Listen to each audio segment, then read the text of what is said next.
Hey everyone, welcome back to my channel. My name is Sarah and today I'm going to be showing you how to do a kiss cut sticker sheet.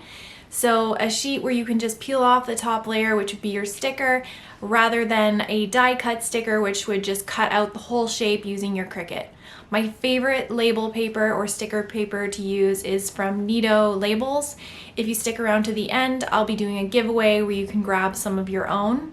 But before we get started, I just want to say thanks to our sponsor today, which is Skillshare. Skillshare is an online learning community for creatives like us that want to take the next step in our creative journey. It's a great place to dive into a new creative medium or just explore something that you already know and love. Skillshare has a lot of really cool art-related classes if you want to learn how to draw, or maybe you just want to make your side hustle business a little bit more efficient. They've got a ton of business-related classes as well. One class I really enjoyed taking was from one of my favorite letterers, which is Jessica Hish.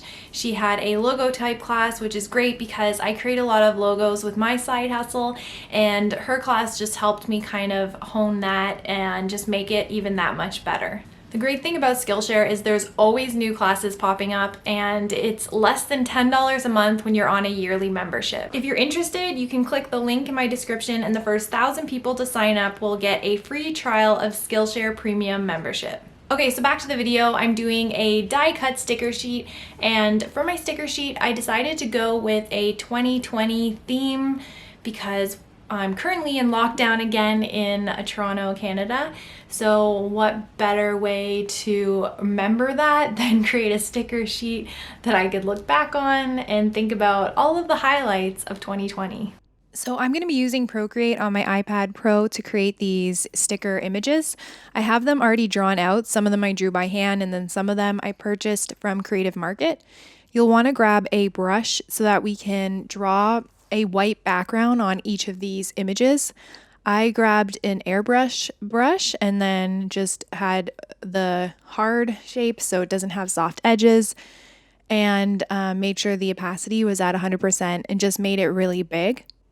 So whatever brush works for you, it doesn't really matter as long as you get to the same outcome. You just want to draw around your image because this is going to be where Cricut reads where to cut your image. You have to have like an edge around your image in order to signal that that is where you're going to cut the image. And then whatever's inside is going to be what is print. Once we import it to the Cricut Design Space software, you'll understand what I mean about the print and cut. So just do what I'm doing and then you'll understand later. So I'm just going to do this in a time lapse really fast for all of my images. You want to make it as smooth as possible. One thing I did end up doing with my paintbrush is that I changed the streamline to 100% because it just gets you a much smoother stroke. But if you want to use it again, I would just remember to change the streamline back because it can be quite annoying. And to fill it, like you just saw, I just drag the color into the center. When you've created a border that has a complete circle where the two ends attach, you can just drag the color into the middle to fill it with whatever color you want. So I'm just going to do that with the white for all of these images. So now that I have that border or the background for all of my stickers that I want to be cut out, I'm going to create a new layer because I want to have a background for the sticker sheet. So I'm just going to do a light pink as a background to show you. I did end up making this a little bit more interesting later. And then I'm going to create another layer. And this is because I want to have a bleed area, meaning that when the Cricut cuts that white border around the images, I don't want it to be exact on because there may be a chance that it may cut like a millimeter over and then cut into the pink. So then you have like a little bit of pink in the outline of your sticker. So to avoid that, I'm just going around the white shape and I'm using black so I can just see the difference. But as you'll see later, I change the black back to white. This doesn't need to be perfect or exact because it is just so that when your stickers get cut out, the full background is white. I'm doing the same thing as I did for the white ones. I'm just going to fill all those shapes with black. And And when I'm done with that, I'm going to go back to that layer, take my 2 fingers, swipe over to the right. That creates an alpha lock or an alpha layer. And then I can then choose the spray paint brush and then choose white and basically just draw over all those shapes. You'll see my streamline made it a little bit weird because it's not meant to have that. So I'm just moving it back to 0. So I can easily use my spray paint brush to just change all those black shapes to white. So when you're done filling your areas, the background border now should kind of blend in with the other border that we just created. So I'm going to put them into 2 groups. I'm going to have the pictures, like the stickers with their background, and then the sheet background with the other white bubble backgrounds in a group. And then I'm going to duplicate them because I don't like to edit my original one. So the duplicate I'll flatten so that they're just 1 layer each. This will be so that I can just export these as PNGs to my desktop computer and then import them to the Cricut Design Space software, which I'm doing here. You want to make sure to import them. I chose simple for my selection because they're pretty simple shapes. And I just click continue, and you want to make sure that you have the print then cut selected.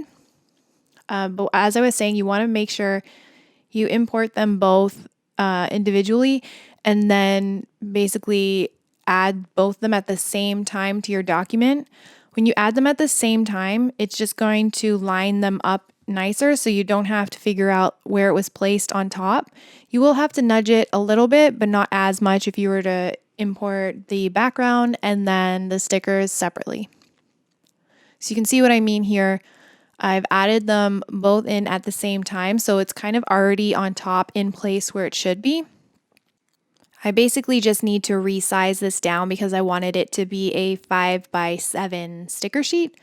So to do that, I'm selecting both at the same time so they can still stay in their correct proportions. I'm now going to select both of those layers and then click the attach button.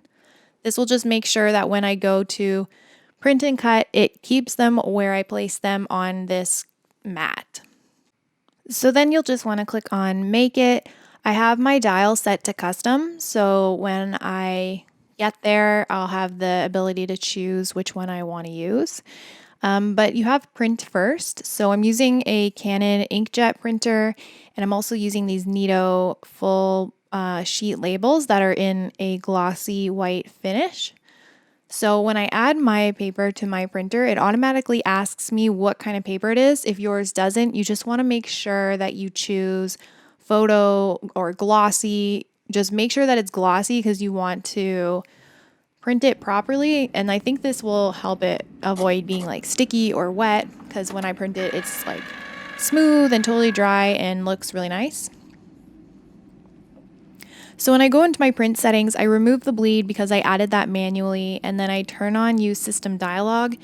I do this so that I can choose the quality.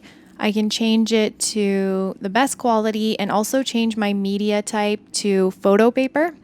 And that's really important because, again, you want to make sure that it prints how it's supposed to on glossy paper. So in your Cricut settings, I have it on custom, and then I choose sticky note. This will allow for me to cut using the Kiss Cut. So this is what my sheet looks like when it comes out of the printer. You can see it printed really nicely. It's totally glossy. It's not wet. It's really smooth. It's really sharp. I really like these labels because they give such a good outcome. They look professional. And so now I'm going to put it into my Cricut using my Cricut mat. I always use matte Scotch tape to put over my registration lines on glossy paper because it doesn't read them otherwise. So I did a video on that, and I think everybody has that problem. So just a little tip, if your Cricut's not reading it, try Scotch tape, matte Scotch tape. So I'm not sure if Cricut allows you to cut with 2 different settings because obviously I would want the sheet itself to be cut using a die cut, so I wouldn't use the sticky note for that. But because I don't think you can do that, I'm using just my regular paper cutter to cut the rectangular shape out of the Cricut. I'm sure you could feed it in a second time and do a second cut, but for a cut like at the same time as the other cut. I don't think you can, so it's just faster if I use the paper cutter. And this is what it looks like when I peel the top layer off. You can see there's that white border left behind, and it peeled off perfectly without any issues, and it looks pretty good. It looks professional, and it was really easy to do. Hey guys, I totally forgot to give you the information for the giveaway before my outro.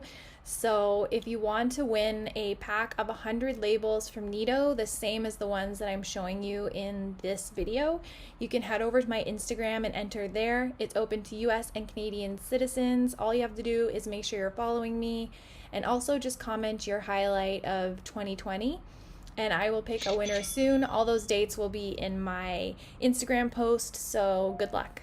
Thanks for watching. I hope it was helpful. If you want to see any of my other sticker videos, I have quite a few of them. Or if you have any questions, just make sure to pop them in the comment section and I will try my best to answer them.